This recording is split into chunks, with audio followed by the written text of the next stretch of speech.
तो चैप्टर के स्टार्टिंग में हमें दिखाया जाता है ट्रिस्टन को, जो वीवी से बोल रहे होते हैं कि वीवी ये रहा सारा इंग्रेडिएंट्स जिसके बारे में तुम बोल रही थी।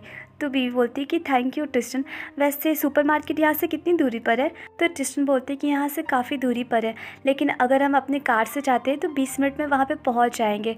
और यहाँ का इलाका थोड़ा शांत है, लेकिन पास वाले शहर का इलाका में बहुत हलचल है। और वो लोग आपस में ऐसे बात कर ही रहे होते हैं, तभी वहाँ पर ब्रायन पहुँच जाते हैं, जो कि बोलते हैं कि मिस्टर लॉसन, आप वीवी को डिनर के बाद शहर घुमाने ले जाइएगा, क्योंकि वीवी काफ़ी सालों के बाद यहाँ आई है और यहाँ का टाउन पूरी तरह से डिफरेंट हो गया है अब।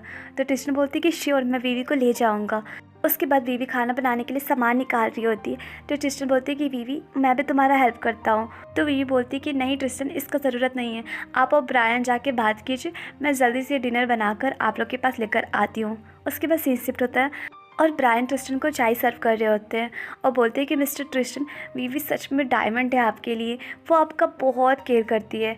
तो ट्रिस्टन बोलते हैं कि वैसे आप लोग क्या बात कर रहे थे थोड़ी देर पहले? तो ब्रायन बोलते हैं कि वो आपको बहुत चिंता कर रही थी, इसलिए मिस्टर ट्रिस्टन, अगर आपके दिल में कोई भी बात होगा तो प्लीज़ आप उसे अकेले मत संभालिएगा, बल्कि आप हमेशा मुझे या वीवी को बताइएगा, क्योंकि हम लोग दोनों आपके लिए हमेशा हैं। तो ट्रिस्टन बोलते कि लेकिन ये थोड़ा उलझा हुआ है अभी, और मुझे थोड़ा टाइम चाहिए सब कुछ सॉर्ट आउट करने में। एक बार सब कुछ सही हो जाएगा फिर मैं वीवी से बात करूँगा। और ब्रायन, मैं आपको और टेंशन नहीं देना चाहता, इसलिए इस टॉपिक पे बात नहीं करूँगा। तो ब्रायन पूछते कि मिस्टर लॉसन, क्या आप उस इंसिडेंट को लेकर अभी भी गिल्ट फील करते हैं? तो ट्रिस्टन को ये सुन के बहुत बुरा लगता है और वो अपना कप नीचे रख के जाने लगते हैं और जाते जाते पास्ट का सीन याद करते हैं, जब वो वेंस के पास कंपनी का रिपोर्ट दिखाने जा रहे थे और कहते हैं कि वेंस, ये रिपोर्ट देखिए, रिसेंट हमने जिस कंपनी में इन्वेस्ट किया है उसमें बहुत सारी समस्याएं चल रही है और वो कंपनी ऊपर से तो बहुत अच्छी दिखाई दे रही है, लेकिन अंदर से वो खोखली हो चुकी है। उस कंपनी में पैसा भी नहीं है और वो दिवालिया हो गई है। और मैंने उस कंपनी के बारे में और पता लगाने का कोशिश किया, जिससे मुझे पता चला कि उनके बिज़नेस मॉडल के बारे में कोई जानकारी नहीं है और साथ ही वो कंपनी बहुत सारे कानूनी मुद्दे में भी उलझा हुआ है, बहुत सारा केस कोर्ट में चल रहा है। तो वेंस बोलते हैं कि ट्रिस्टन, हमारे पास ऐसे बहुत सारे प्रोजेक्ट जो अलग अलग कंपनी से रिलेट करते हैं, तो ऐसे बीच बीच में कुछ ना कुछ प्रॉब्लम आ ही सकता है, तो वो छोटा मोटा प्रॉब्लम है, हम लोग सॉर्ट आउट कर लेंगे। और तुम अभी यंग हो तो तुम्हें ज़्यादा ये सब चीज़ का नॉलेज नहीं है, इसलिए बेटर होगा कि तुम ये सब मैटर में इन्वॉल्व ना हो। तो ट्रिस्टन बोलते कि लेकिन वेंस, एक बार फिर से सोच लो, इस कंपनी में बहुत सारा प्रॉब्लम है और क्या हम लोग इस टाइम रिस्क ले सकते हैं इन्वेस्ट करने का इस कंपनी में? और वो लोग आपस में ऐसे बात कर ही रहे होते हैं, तभी यूलिना वहाँ पे पहुँच जाती है और बोलती है कि ट्रिस्टन, तुम्हें नहीं लगता है कि तुम बहुत ज़्यादा टेंशन ले रहे हो हमारी कंपनी के लिए? उसके बाद बोलती कि अगर हम कोई भी कंपनी में स्टार्टिंग में इन्वेस्ट करते हैं तो खतरा तो होता ही है, लेकिन हमें लॉन्ग टर्म के बारे में सोचना चाहिए। अभी भले ही नुकसान दिखाई दे रहा होगा, लेकिन लॉन्ग टर्म में क्या पता वो बहुत ही फ़ायदेमंद साबित हो। और वैसे भी इतना छोटा मोटा नुकसान के बारे में ज़्यादा नहीं सोचना चाहिए। तो ट्रिस्टन बोलते कि यूलिना, मैं कंपनी में इन्वेस्ट को लेके खिलाफ़ नहीं हूँ, लेकिन मैं आपको ये बताना चाहता हूँ कि जिस कंपनी में हम लोग इन्वेस्ट करने वाले हैं वो कंपनी अच्छा नहीं है, वो पहले ही कानूनी मुद्दे में फंसा हुआ है, धोखाधड़ी ऐसा बहुत सारा मामला उसके ऊपर दर्ज है और कोर्ट में केस लड़ रहा है। तो इस बीच हम लोग क्यों रिस्क ले उस कंपनी में पैसा डालकर?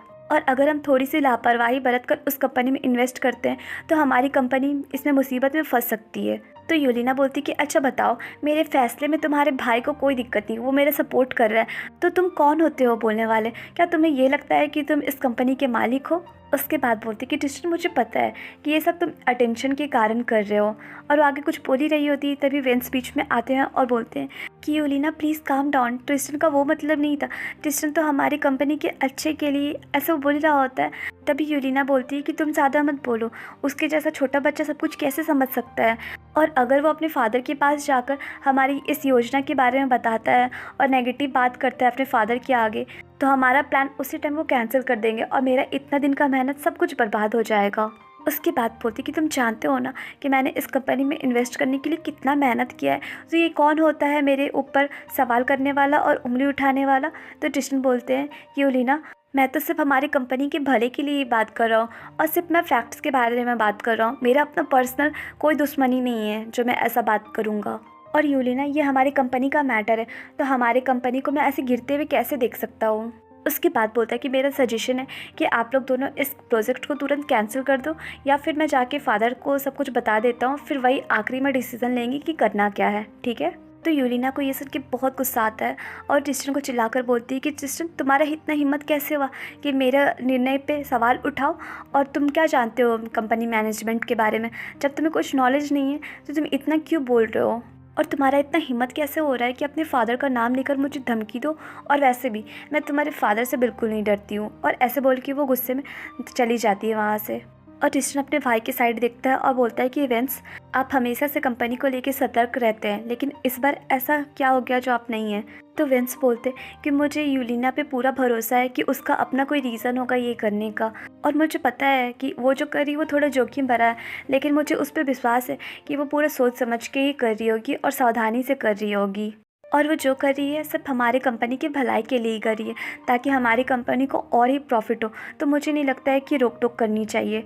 तो ट्रिस्टन को ये सुन के बहुत बुरा लगता है और बोलता है कि लेकिन वेंस, तुम्हें एक चीज़ जानने का बहुत ज़रूरी है जो तुम्हें नहीं पता है, और आप जो सामने से देख रहे हैं वो पूरा सच भी नहीं है। इसलिए ये रिपोर्ट देखिए पहले, और देखिए कि यूलिना का इस कंपनी के साथ कितना ज़्यादा लेन देन है, बहुत सारा पैसा ट्रांसफ़र हुआ है। तो वेंस वो रिपोर्ट देख के चौंक जाते हैं और बोलते हैं कि यूलिना ये क्या करी पीठ पीछे? तो ट्रिस्टन बोलते हैं कि मुझे लगता है कि उस कंपनी के साथ वो बहुत ही हाई लेवल वाला एग्रीमेंट कर चुकी है, जिससे मुझे लगता है कि वो अपना पर्सनल बेनिफिट तो कर रही है, लेकिन दूसरी साइड हमारी कंपनी को नुकसान हो सकता है। तो वेंस बोलते कि ठीक है, मैं समझ गया, अब मैं इसे अपने तरीके से संभालूंगा, इसलिए ट्रिस्टन तुम इस मैटर से दूर रहो, और ट्रिस्टन मेरे पे तुम ट्रस्ट कर सकते हो, मैं जल्दी ही कोई ना कोई सॉल्यूशन निकाल लूँगा। तो ट्रिस्टन बोलती कि वेंस, मुझे पता है कि इस टाइम आपको बहुत अजीब फील हो रहा होगा, क्योंकि अब हमारे पास टाइम बहुत कम है। तो वेंस बोलते कि हाँ ट्रिस्टन, मुझे पता है कि ये एक अर्जेंट सिचुएशन है, लेकिन प्लीज़ फादर को कुछ मत बोलना प्लीज़, मैं तुमसे प्रॉमिस करता हूँ कि जितना जल्दी हो सके मैं सब कुछ संभाल लूँगा, और तुम भी इसे लेके परेशान मत हो। तो ट्रिस्टन बोलते कि ठीक है, मैं फादर को कुछ भी नहीं बोलूँगा। तो वेंस बोलता है कि थैंक यू ट्रिस्टन।